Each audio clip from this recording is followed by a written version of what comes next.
Fluther of the town of Ballymock. The times were going hard with him, in fact the man was broke, so he just sent out a notice to his neighbours one and all, as how he'd like their company that evening at the ball. And when writing out he was careful to suggest to them that if they found a hat of his convenient to the door, the more they put in, whenever he requested them, the better would the music be for blathering the floor with the toot of the flute and the twiddle of the fiddle, oh, hopping in the middle like a herring on a griddle, oh, up, down, hands around, crossing to the wall, oh, hadn't we the gaiety, it filled the flute's ball.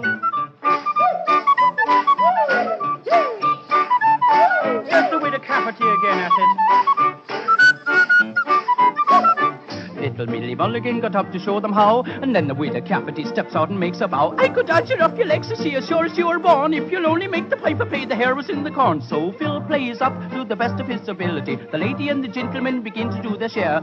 Faith then, Mick, it's you that has agility. Begorra, Mrs. Cavity, you're leaping like a hare with the toot of the flute and the twiddle of the fiddle, oh, hopping in the middle like a herring on a griddle, oh, up, down, hands around, crossing to the wall. Oh, hadn't we the gaiety, it filled the flute's ball.